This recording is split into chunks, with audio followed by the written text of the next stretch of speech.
quisiera preguntarles eso, quisiera empezar sobre el nombre, de dónde salió, hace cuánto se les ocurrió, si fue lo último que hicieron en el álbum. Ese nombre fue lo primero que se nos ocurrió, pero no para el disco. Era un nombre que habíamos pensado para una canción. Y teníamos otro nombre proyectado para el disco que al final se fue a la mierda por una razón. Y nos quedamos sin nombre para el disco. Entonces recordamos, era solo Dios y la mata de Lulo.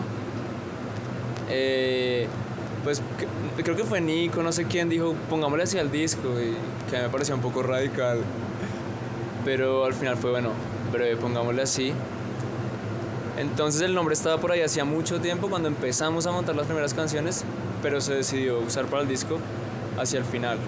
Y el subtítulo del disco también fue hacia el final, que decidimos ponerle como ese subtítulo. ¿Y ese a quién se le ocurrió el subtítulo? A Juan Carlos. Sí, pues eso era de ¿cómo se llama esa canción? Del Sueño de los Justos. Ah, ok. Yo había escrito eso para El Sueño de los Justos, y luego escuchando el disco sentíamos que el tema de la luz era muy recurrente, entonces que esa frasecita quedaba bien. Y la historia del nombre, acá mi compañero Nicolás David te la puede contar. La historia del nombre es que yo tengo un tío abuelo y el man, siempre que hay como una reunión familiar o lo que sea, y hay como esos momentos de silencio, como en que la gente no sabe qué decir y ya se acabó el tema de conversación, él interviene diciendo, ay Dios y la mata de Lulo. Y siempre me ha parecido muy curioso porque pues lo ha hecho toda la vida y no sé, es demasiado extraño. Entonces alguna vez estábamos parchando y pasó eso de que llegó un momento así de se acabó el tema y yo dije, ay Dios y la mata de Lulo. Y todos quedaron como, parce, ¿qué puto se acaba de decir? ¿Qué es eso, güey? Les conté la historia y ahí fue como, parce, eso puede ser un nombre chévere para algo. Inicialmente ese era el nombre de La Fe. No teníamos como tema para esa canción y nos sonó como Dios y la mata de Lulo. Con esa música tenía como algo chévere. Sí. Bueno, ahora sí vamos con el disco. ¿Cómo fue todo ese proceso? O sea, tiempo, altos y bajos, y pensar en algún momento en abandonar de pronto el proyecto. Pues tanto como abandonar el proyecto no creo que no se consideró, pero sí, pues nosotros empezamos a montar estas nuevas canciones desde antes de la pandemia. Hicimos como un retiro así espiritual de irnos lejos, nos fuimos a Zipaquirá donde Juan Carlos tiene una casa y allá montamos como todos los temas teníamos unas maquetas como bien estructuradas de todo el asunto y pues ya nuestra tarea era como listo, el siguiente mes o lo que sea empezamos a montar esto y tal. Efectivamente como que llevábamos un ritmo de trabajo bastante bueno y de repente llegó el 2020 con todos sus artilugios y maravillas y pues todo se fue a la mierda. Obviamente no dejamos de vernos, nos escribíamos por allá cada, no sé, como 2 semanas, ¿no? Entonces pues se dilató mucho el proceso, sí la vimos muy negra porque pues, o sea, ya fueron 4 años después de como pues en el hielo. Pero a la larga yo siento que ese tiempo valió la pena porque pues como que se dio para que se entregara un producto muy bien hecho y como con un concepto más consolidado, porque pues obviamente el tema de la pandemia, a pesar de que no es explícito en el disco, siento que está ahí todo el tiempo, así como esa sensación de qué putas está pasando. Además que es bastante explícito en el sol, ¿no? O sea, definitivamente ahí Sí, lo menciona. el Sol era como la canción sobre lo tortuoso que fue el proceso y pues sobre, no tanto lo tortuoso que fue el proceso, sino sobre la pereza que estuvo atravesando el proceso todo el tiempo. Y la vaina es que para nosotros es relativamente fácil montar la música de las canciones. Nico por lo general llega con ideas que nos sentamos a mirar y en un par de sesiones y eso podemos como empezar a estructurar, a montar. Pero ya el tema de escribir letras es muy jodido para nosotros. Para nosotros es demasiado y fue putamente jodido. Es muy difícil. Y sí o sí tenemos que estar los 4 en el mismo espacio como para poder arrancar el proceso. Hay momentos más individuales, pero por lo general siempre parten de estar los 4. Entonces, ese fue el lío más denso de la pandemia, que sí teníamos música montada, pero era muy difícil escribir y nos veíamos muy poco, entonces en un punto lo que empezamos a hacer fue como concentrarnos en hacer una canción, grabarla y sacarla, y 2 meses después vernos e intentar sacar otra, y como que se abandonó el trabajo de un disco entero, se empezó a trabajar muy individualmente, canción por canción, hasta que cuando ya se relajó la cosa, empezamos a pensar ya en los últimos temas, que fueron El Sol, que fueron Último Servicio, El Sueño de los Justos, La Fe. Ya habían pasado muchas cosas, ya habíamos pasado la pandemia y ya había mucho también que decir. Sí, muchas conclusiones. Ya había como más peso también en el tema de letras y pudimos volver a escribir, pero sí, creo que eso fue lo más denso en ese primer momento. Y este tema de las letras, y no solo en este disco, sino también en Hombres en el Hielo, se nota mucho que hay una historia, o sea, realmente ustedes cuentan historias en sus canciones. Esas historias tienen como un fondo específico, o sea, una experiencia que les haya sucedido, o realmente lo construyen entre todos. Por ejemplo, El Sol tiene una historia muy particular, no es un sueño, una pesadilla. Pues, o sea, sí, claramente siempre que surgen esas historias es como que partimos de una experiencia que vivió alguno de los 4 y ahí desarrollamos una idea y ya pues se vuelve un poco ficticia, no es todo 100% realidad. La otra cosa con el tema de contar historias es que creo que nosotros no somos muy buenos poetas o como... Sí, como para hablar así en sentidos figurados y como abstractamente muy malos, ¿no? Entonces, a pesar de que siento que en este disco lo hicimos un poco más, como que nos forzamos un poco más a eso, nos fluye más como, sí, hay un tipo, un personaje, le pasa esto y esto y esto refleja como ciertas vainas y luego una conclusión, o no necesariamente, pero pues sí lleva como una línea, porque es lo que nos queda como más fácil. Sí, por lo general, es así, creo que hay muy pocas excepciones. De pronto la pena fue la única que sí partió de como de una cosa más, como de un juego, como cuando dijimos, bueno, sobre qué se escribe un bolero. Entonces empezamos a escuchar boleros y todos eran así como súper misóginos y era como, ok, a ver, ¿cómo escribimos esto?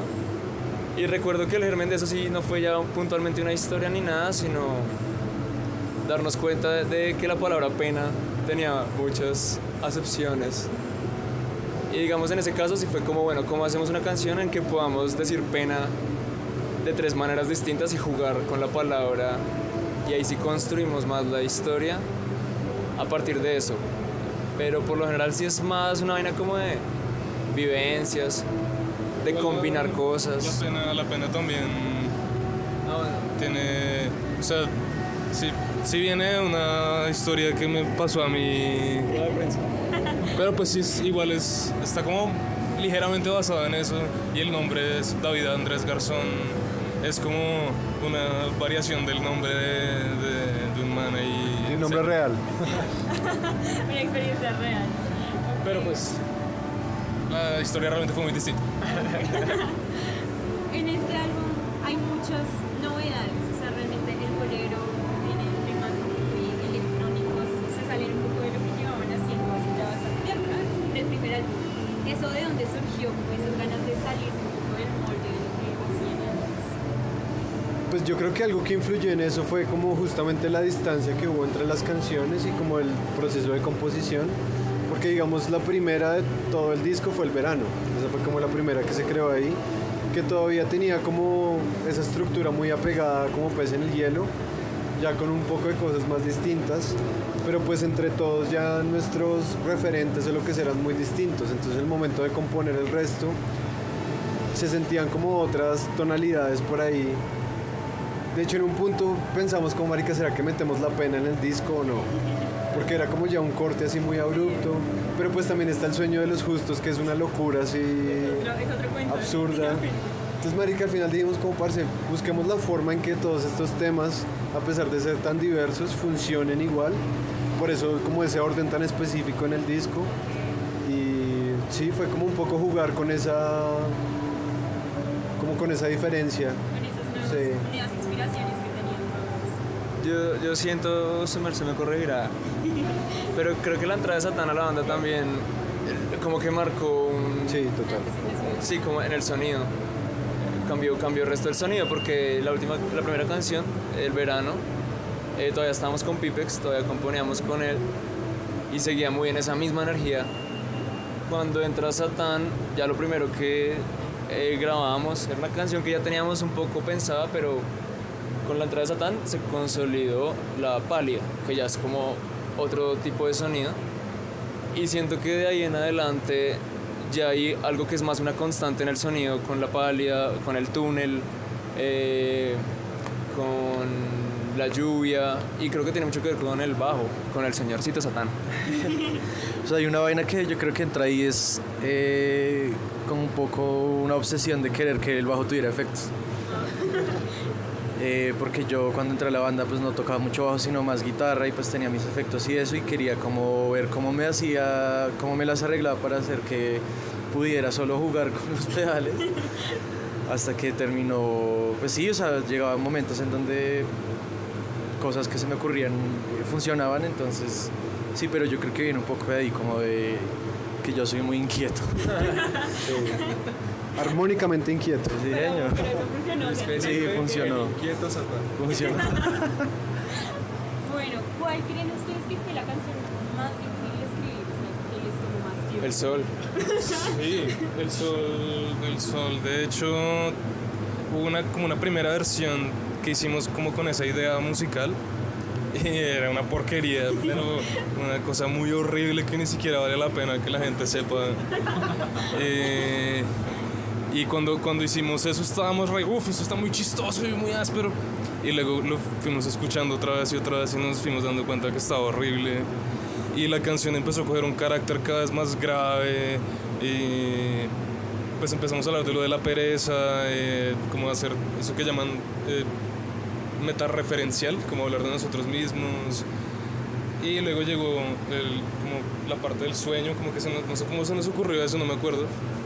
Y la parte de esa letra, ya ahí sí creo que pues ha sido como lo más divertido que hemos hecho como en cuestión de ejercicio de hacer las letras, porque sí fue como ideas muy locas y ver cómo las pegábamos y bueno, y qué más pasa en una pesadilla, que pues puede pasar cualquier cosa. Y eso es, por esa canción es la mejor canción que hemos hecho, yo creo. Pero fue una tortura. Esa letra tuvo por lo menos 6 versiones, algo así. Ay, desde la letra hasta la parte de la mezcla, el máster, toda esa canción. La mezcla fue una pesadilla también. Sí, esa dio mucha guerra, güey. ¿Y esa fue la última que entró en el álbum o cuál fue la última que ya? La fe fue la última. Fue El Sueño de los Justos, es verdad. Y ese proceso de esa construcción de esa canción. Eso fue un accidente, güey. O sea, la cosa es que había muchos como partes descartadas de letras que estaban en la libreta de Juan Carlos y a usted se le ocurrió como hacer algo con esas frases porque... Pero ni siquiera, o sea, la vaina es que íbamos a grabar mi voz en Último Servicio, que es en la que yo solo hablo. Entonces yo cogí el micrófono y iba a empezar y el profe, pues que era es el que graba, me dijo como hable harto para yo ir modulando su voz, viendo cómo lo grabo y yo pensé, ¿qué putas digo, weón? Entonces yo cogí mi libreta y yo pues había escrito muchas vainas a lo largo de estos años, como ideas para canciones, cosas sueltas que yo decía, bueno, de pronto esto se puede desarrollar o no. Y cogí la libreta y para probar la voz empecé a leer toda la libreta, así todo, como ideas y cosas, incluso maricadas, listas de compras. Y Nicolás... Lo bueno es que el momento mientras Juan Carlos estaba haciendo esas pruebas, Satán y yo nos parchamos con los pedales y ahí estaba conectado como la voz de Juan Carlos, ¿no? Como que queríamos pasarla por ahí a ver qué pasaba y empezamos a chimbear como con los efectos, el chorus, el pitch shifter, bueno, en fin. Y todo era muy chistoso, como que, o sea, las risas que se escuchan de fondo son sinceras, ¿no? Y todo era improvisado y luego paramos y dijimos, marica, eso podría ser una canción, güey. Pero Con un un paso poco- previo a eso fue que estábamos como ensayando y estábamos haciendo un jam. y el jam estaba sonando severo, no sé qué, y le dijimos como, profe, grábelo como con el celular a ver qué putas. Y lo que suena es el celular, una grabación. Lo que suena de fondo es una grabación del celular. Tengo que bajar. Chao, profe. Chao. Un saludo a tus fans. Ya dije lo que tenía que decir. Muchas gracias. Hay un dato curioso ahí, es que parte de ese jamming comenzó porque Nico estaba intentando tocar Sweet Child of Mine de Guns N' Roses, pero no se acordaba, entonces suena un poco parecido y con base a eso nos pusimos a chimbear y salió ese jam. Y ya luego entonces fue... bueno, también Nico estaba ahí por alguna razón intentando sacarse un nocturno de Chopin en la guitarra. Ah, sí. Entonces lo grabó, pero no se lo sabía tan bien, entonces sonaba como todo accidentado. Y yo por alguna razón había escrito un día como esa especie de poema sobre el doctor Goyeneche. Y yo le dije, marica, toque esto mientras yo leo el poema. Y ya luego lo que siguió fue coger todo lo que habíamos grabado, porque eran como 15 minutos de basura. Y yo transcribí toda esa basura. Y empecé a decir, bueno, ¿cómo podría organizar esto para que parezca que tiene una mínima continuidad y que se pueda decir todo de chorro? Entonces armé así como un poquito esa estructura, fuimos cortando todo y metiéndole la música de fondo y quedó esa canción, pero de la puta nada, o sea, fue un sancocho muy raro. Que les quedaron ganas de seguir experimentando así para próximos temas. Sí, a mí esa vaina me encanta. Esa es mi canción favorita, o sea, del disco. Importante pregunta, ¿cuál es tu favorita del disco?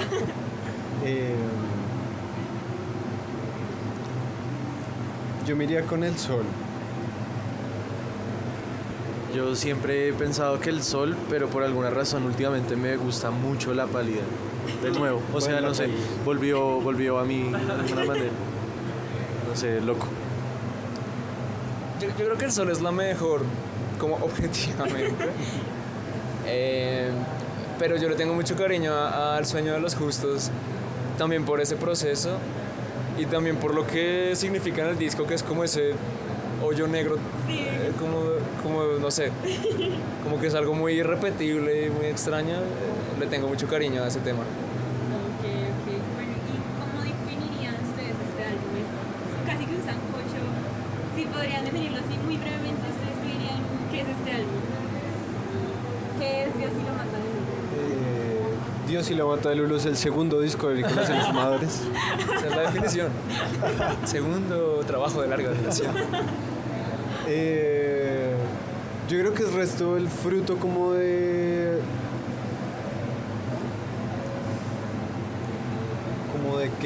querer hacer algo, pero con mucha pereza de por medio y con una pandemia de por medio. Creo que eso es. Sí, yo creo que justo el momento de nombrarlo así para nosotros sí tenía mucho que ver con uno que dice cuando realmente siente que ya no tiene nada que decir y se empieza a volver incómodo el silencio. O sea, 4 años de no decir nada y ser como, hijo de puta, ¿ahora qué decimos?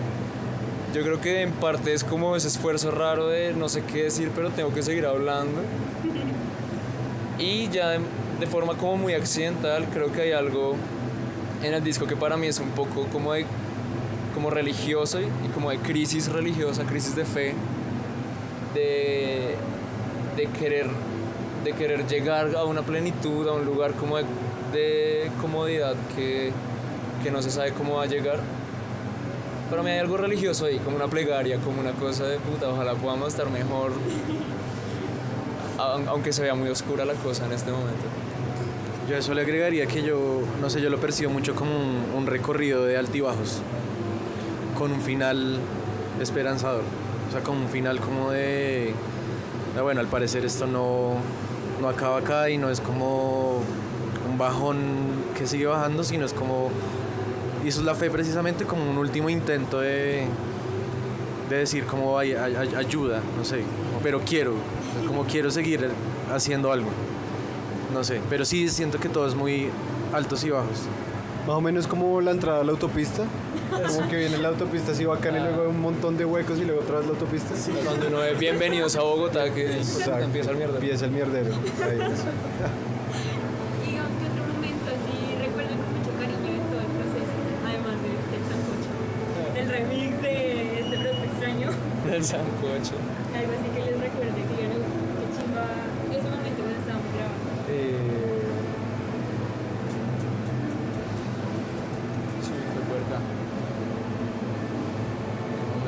así importante. Yo creo que para mí fue importante cuando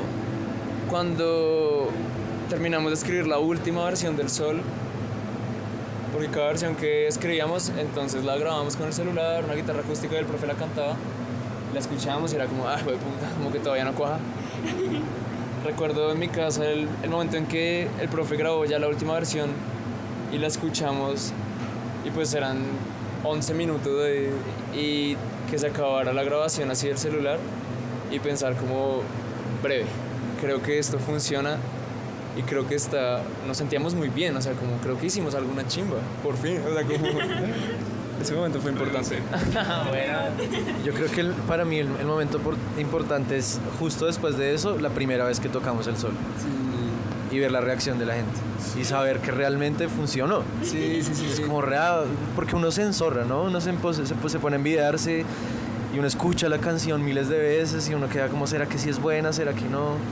Pero llegó esa canción totalmente fresca y nueva para la gente y la gente la recibió re bien y ahí es como darse cuenta de, ah, claro, nosotros hacemos esto también en parte porque hay gente que lo escucha. Claro, ¿no? Sí. Sí, hablaron de eso. La primera vez que tocamos el Sol, la parte del estalle,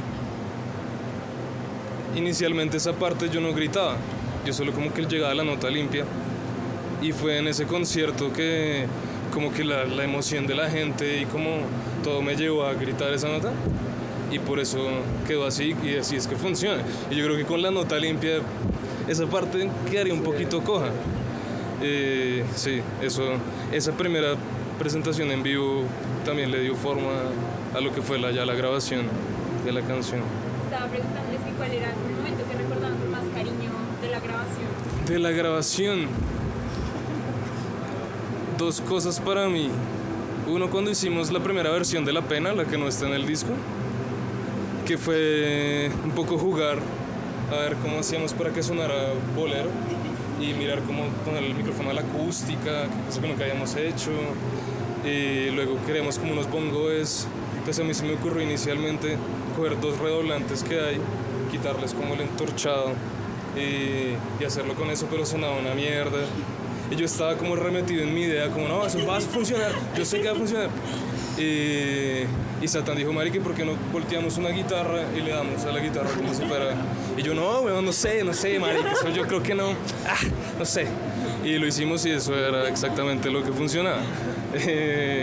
Sí, y El Sueño de los Justos. Eso fue, yo tengo un video de eso, como que yo puse el celular a grabar mientras hacíamos esa huevonada. Y tengo un video de todos cagadísimos de la risa grabando esa marica.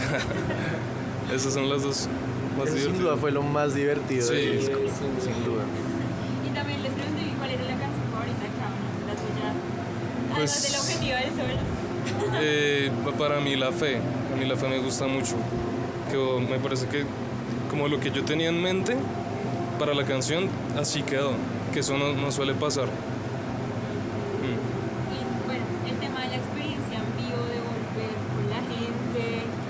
Hizo importante para la grabación, pero hicieron un mini tour, ¿no? Para el lanzamiento. ¿Cómo fue volver después de todos estos años a estar en vivo con la gente? ¿Fue difícil? ¿Fue maravilloso? ¿Cómo la sintieron? Pues ya, realmente el primer toque después de la pandemia fue ese toque en el que tocamos El Sol, ¿cierto? Sí. Que fue en el centro. Y yo me acuerdo que yo estaba todo loco, como súper emocional. Y fue un día difícil, yo llegué a la casa así muerto de la ansiedad y ya, pues ahí, eso sirvió. Luego pues hubo más toques y fue como viendo más toques y la cosa como que otra vez volvió a la normalidad. Y la gira pues fue muy chévere ver cómo en las 3 ciudades más grandes del país la gente se sabe los riffs de Nicolás y los canta así sí, pues ese es realmente para mí, ese es realmente mi camello, comprarme una tarima y tocar las canciones. Grabar es una mierda que toca hacer y pues es divertido, pero pues es denso. Tocar es donde yo creo que todos nos sentimos como en nuestra salsa. Fue muy loco el lanzamiento del disco acá, porque lo que dice el profe, llevamos como un año intentando calentar los temas en vivo y tocando temas nuevos en vivo. Y digamos que la gente hasta cierto punto le gusta escuchar música en vivo, pero es un poco raro para el público porque pues no han escuchado los temas grabados, entonces solo es como ver qué está pasando. Pero realmente el momento de probarnos era después de haber ya lanzado el disco en plataformas, ver la gente cómo había recibido eso. Estábamos muy nerviosos y cuando arrancamos a tocar El Sol, que era una canción que nos daba miedo porque pues era una mierda muy larga que decíamos que tal que la gente la pase en el disco como y no. Cuando la empezamos a tocar y Nico empieza a tocar como la línea de guitarra principal y la gente la empezó a corear y de ahí hasta que se terminó el toque la gente cantó todas las canciones, hasta El Sueño de los Justos la cantaban, que yo decía, ¿qué está pasando? Entonces para mí fue increíblemente gratificante darme cuenta como de breve, la gente disfrutó este disco, algo tocó en la gente y es como validar un poco este camello que a veces es como tan oscuro y uno no sabe para quién lo está haciendo o qué. Ver a la gente ese día para mí fue increíble y pues a lo largo de la gira la reacción fue muy similar en todas las ciudades, entonces para mí fue muy muy muy lindo. Había algo muy curioso en la reacción de la gente y es que se vio como en todas las ciudades que tengo. Y es que, por ejemplo, en Último Servicio hay una parte en que Juan Carlos dice como, ¿será que debimos haberle hecho caso a alguien sí, que nos dijo que como que renunciáramos? alguien le dijo que renunciara, entonces Juan Carlos dice, ¿será que debimos haberle hecho caso? Y todo el público responde, ¡no! Y eso es una chimba. En el disco eso es como una pregunta retórica que queda ahí como en el ¿será que debimos haberle hecho caso? Es como todo Pero entonces lo chévere fue que pasó en Bogotá las 2 veces, después pasó en Bucaramanga, en Cali, en Medellín. Eso fue muy chimba. Una experiencia particular, un sentimiento particular de volver. Yo boté el traje en Bucaramanga y llegó ya después acá en Bogotá. No sé, no, pues me divertí mucho. Todo lo que dicen los demás, o sea, ver cómo la gente realmente se puso en la tarea de escuchar ese disco, de aprenderse las canciones, Es un disco re largo. de aprenderse las melodías de Nico, no, o sea, es muy gratificante. Bueno, ayer salió el túnel, ¿no? Ayer salió el video definitivo. Maravilloso, felicitaciones, quedó una chimba. Gracias. ¿Qué tal fue grabar ese video? O sea, grabar en carretera, manejando. Fue más breve de lo que pensábamos en realidad. Sí. Teníamos mucho miedo con esa idea por eso, porque decíamos, marica, grabar pues en la calle, en la autopista y eso, o sea, como un carro con un baúl abierto y 3 personas así con una cámara, como, marica, eso nos va a parar la policía. Entonces dijimos, no, hagamos una toma de la calle y nos metemos al barrio y como salga. Al final duramos un día entero grabando en la calle, en la 30, en la autopista, y nunca pasó nada. Es una de las ventajas de vivir en este país, güey. Que uno puede hacer esas vainas y al final a nadie le importa. O sea, uno haciendo eso por una autopista en Estados Unidos lo paran en 2 segundos, güey. Eso fue muy chévere. Yo todo el tiempo estuve muy cagado del susto, pero nunca pasó nada. Lo chistoso es que sí hubo un estrellón y fue, o sea, ni siquiera fue como un momento de adrenalina, como de estar en la mitad de la 30 ni nada, sino como que íbamos a arrancar a grabar como ya el último plano así de todos. Y ya todos estábamos yo estaba muy cansado y pues yo estuve manejando todo el día, ese día, el día anterior también un poco. Marica, arrancamos, nos íbamos a mover hacia otro lugar. Y por alguna razón yo empecé a andar hacia adelante, pero estaba mirando hacia atrás. Cuando me di cuenta, Santiago empezó a gritar disfrazado de payaso. ¡No! ¡No! Un payaso gritando así. Eso era exactamente lo que yo quería decir. Yo como que no estaba viendo nadie y de la nada escuché ¡ah! Volteé a mirar un payaso así asustado, muy bueno, demasiado chistoso. Y pues se rompió como el farol, ¿no? Sí, el farolito no fue gran cosa. 180 lucas ahí el arreglo, pero bueno. Suave. Y las regalías del álbum. Sí, suave. Bueno, para mí fue también particularmente chévere lo del videoclip porque yo tenía esa idea para el túnel pero bueno, no sabemos muy bien cómo lo íbamos a hacer, quién lo iba a dirigir. Entonces en un punto yo hablé con Paolo García, que es el bajista de Paula Pera, de hecho, que él es realizador. Y le conté, como marica, queremos hacer un video, ya tengo esta idea. Es un parche de recreacionistas que tiene que ir a una chisga porque es el camello, divertir a la gente, pero están muy mal. Tengo esta idea, yo tenía más o menos toda la estructura hasta el momento en que entran al túnel y luego ya no sabía qué hacer. ¿Usted qué dice? ¿Se le mide? Bla, y el man me dijo, sí, de una. ¿Y qué tal si después del túnel todo es animación? Y yo como, no creo, güey. Eso, o sea, pues sería severo, pero pues, marica, eso va a ser re caro, re difícil. Nunca hemos hecho animación, está muy jodido. Y el man se le metió en la puta cabeza que tenía que ser así. Y yo fui como breve, o sea, usted verá. Y algo que para mí fue increíble fue que ya cuando empezamos a trabajar con Paolo juntos, como a ir estructurando el videoclip, y ya luego cuando él empezó a dirigir el rodaje y todo, yo decía, este man entiende perfectamente lo que queremos, o sea, es increíble. Luego también con un amigo animador, todo empezó a coger mucha forma. Y ya luego cuando yo empecé a editar el video, y como a editar el momento de la fiesta y tal, fue como, güey, puta, esto era exactamente lo que yo tenía en la cabeza, que eso nunca pasa, es lo que el profe decía, digamos, con la fe, vas a asimilar en video, que es como que uno tiene una idea, y luego cuando la ves, como, bueno, sí, esa era más o menos la idea. En cambio, esta vez vi el video finalizado y fue como, era exactamente esto lo que yo tenía en la cabeza. Entonces fue muy, muy lindo poder trabajar con Paolo, fue una experiencia muy áspera. Y poder trabajar en general con amigos, porque todo el equipo fue el parche con el que siempre hemos hecho videos, con el que siempre hemos andado. Pudimos meter al ingeniero en el video, a Pipex que sale por ahí. Todo era como muy familiar. Y el resultado para mí es como, era esto, no era nada más que esto, entonces es re satisfactorio. ¿Y para la animación también lo construyeron todos? ¿O realmente te dijeron, mira, tengo esta idea para la animación? Lo de la animación fue como un diálogo con el animador y Pablo y yo. Nos sentamos con él como a rotar pues, ideas, y él empezó a camellar sobre todo como él y una amiga de él que se llama Ángela Peña empezaron a armar a los personajes, a armar como pequeñas secuencias el carro.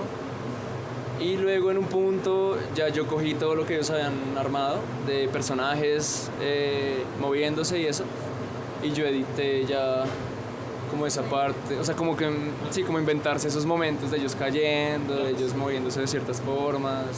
Entonces fue como un trabajo conjunto entre Paolo, los animadores, y yo. Sí, eso fue. ¿Y tienen pensados más videos para el álbum de pronto? Hasta ahora no. Teníamos... Antes de que llegara la pandemia teníamos una muy buena idea para la Gloria, que yo siento que no deberíamos abandonarla. Puede que hagamos la Gloria. Sí. Puede que hagamos la Gloria si puede pasar. Si nos animamos, porque eso ya era una idea bastante concreta, que pues al final se fue al carajo. Pero puede que lo retomemos. Yo creo que sería esa. Si hacemos otro video, es ese. A mí sinceramente me gustaría hacer algo con el sol. Como lo que hicimos con Bailando Triste, que el video salió como un año después de la canción. Como hacer algo con esa canción a mí me parecería severo. Siento que valdría la pena.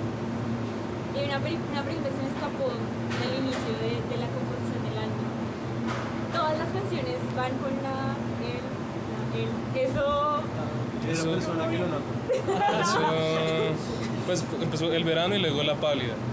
Y luego la gloria. Y ahí fue como, marica, ¿qué tal si le ponemos a todas las canciones la de él? Pero estaba último servicio y último servicio se quedó así porque pues, o sea, tampoco es como que estemos recomprometidos con esa pendejada. Pero sí. O sea, realmente fue Mamando gallo. accidental. Sí. Sí, o sea, hasta cierto punto lo decidimos, como bueno, que todas las canciones se llamen así, pero como teníamos últimos servicios y pensamos, bueno, que último servicio sea como el lunar, como el momento de ¿por qué putas no hicieron? O sea, ¿por qué no hicieron ese esfuerzo? Y sobre todo porque el último servicio suena muy horrible, ¿no? Suena demasiado dramático. Hay gente que le dice así. último servicio. El último servicio. Bueno, y la pregunta más curiosidad, realmente es una pregunta para mí. ¿De quién es la letra de Nicolás y los fumadores? De Juan Carlos. De los álbumes, de las fotos, de todo. Es de Juan Carlos, es de Juan Carlos. Mi letra es mi letra. ¿Y eso cómo Sí. lo decidieron? Eso, ¿tiene la letra más linda? No, eso... Le yo gusta creo que- escribir, le gusta escribir. Una de las partes más difíciles cuando uno tiene cualquier tipo de emprendimiento, sea lo que sea, es definir una imagen como, sí, como una marca, pues, y Sí, eso. porque apenas arrancamos, pues poníamos así como en PowerPoint una letra. Comic Sans. Yo tengo por ahí como los primeros logos de la banda, por ahí en el computador, uy, es horrible, pero Hay mucha son porquería, terribles. hay mucha porquería. Realmente fue cuando con Pipex empezamos a trabajar en el arte como pez en el hielo, que dijimos, bueno, ¿cómo podría ser la gráfica? Entonces yo, no sé si fue maqueteando la cosa, yo lo escribí a mano, lo escaneé y pensamos como, marica, se ve chévere, o sea, y entonces empezamos a escribir todas las letras de todas las canciones así, y ya de ahí en adelante la letra se volvió como un personaje más, como, Un miembro más. como que ya el re la firma. Entonces todo se empezó a hacer así a mano de ahí en adelante. Sí. Y el concepto de los trajes, el tema de la portada del álbum, esa portada, ¿cómo se decidió? ¿Realmente fue difícil, largo o ya lo tenían clara antes de...? No, eso fue... Es decir, cuando ya empezamos a hablar de la idea fue rápido, pero duramos mucho tiempo sin tener ni idea de cómo iba a ser esa portada. Como marica, ¿qué hacemos para eso? No teníamos ni idea. En un momento yo me reuní con Juanita Ortega, que es la que nos ha tomado fotos toda la vida, la que ha sido directora de fotografía de todos nuestros videos, es como una muy buena amiga. Y le dije, Juanita, como echémosle cabeza a esto. Entonces en un punto lo que pensamos fue cómo está todo este tema de la luz y la cosa religiosa en el disco, porque no tomamos una foto que pueda tener algo como medio de secta, como de secta religiosa, al final de los tiempos se avecina.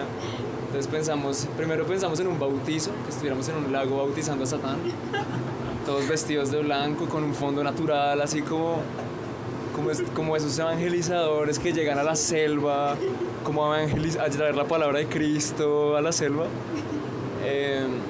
Entonces pensamos en eso, como los 4 de blanco, en un fondo natural, una laguna.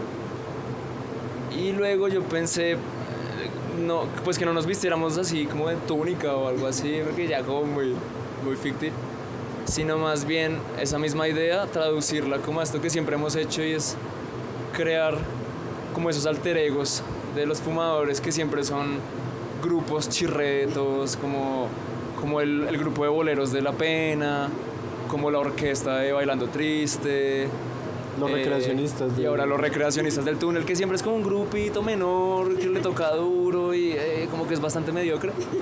Entonces pensamos en unos smokings blancos así como de orquesta tropical que nadie conoce, de los 80s, que eran muy famosos en Lerida, Tolima, pero nadie los conoció más allá de eso. Que de hecho viene un poco como de mi abuelo, porque mi abuelo tuvo orquestas toda su vida, pero así orquestas menores de pueblo, tocaban armero, y era como que esa era la vida. Entonces ahí se redondeó esa idea. Y eso fue muy chévere también, porque cuando fuimos, Nicolás fue el que dijo como, uy, parce, yo una vez fui a un lugar que creo que puede funcionar. Y fuimos y era lo que yo tenía en mente también. Tomamos la foto y era esto exactamente lo que queríamos. Se fue. Bueno, un mensaje final, invitación a escuchar el álbum, invitación a que escuchen a ver quiénes son Nicolás y los fumadores. Este hizo el máster del disco. Hola. ¿Qué tal la parte Ingeniero. técnica? ¿Qué tal trabajar con estos Bien, muchachos? una chimba. Desde el colegio son mis amigos. Eso es lo lindo realmente de todas las... Los invitamos cordialmente a escuchar Nicolás y su orquesta de fumadores. Listo, chicos, muchísimas gracias, de verdad. Una chimba hablar con ustedes. Ya ahorita pues